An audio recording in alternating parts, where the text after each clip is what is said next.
Growing up, I grew up as a Presbyterian, which was a fascinating thing for me because my parents always took us to church.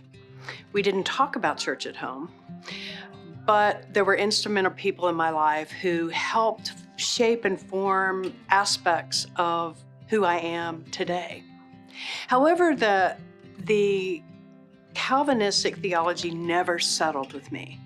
And I was so young and I couldn't figure out what it was. I couldn't articulate it. I wasn't spiritually mature enough to be able to say what it was. And it wasn't actually until I was in my 30s that I began to put the pieces together, but I knew it didn't fit for me and I couldn't understand why.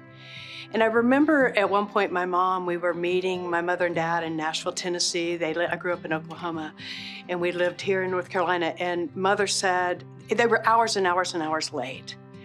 And there had been a really horrific accident on the highway, and a family their lives were taken, and all their luggage just spread across the highway.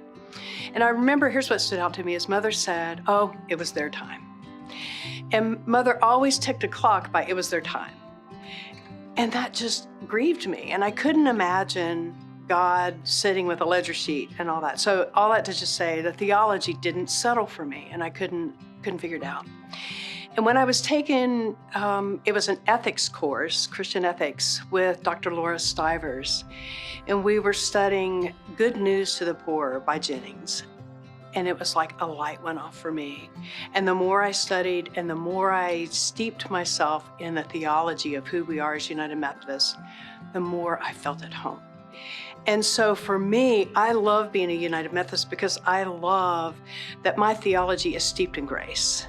And it just I feel at home.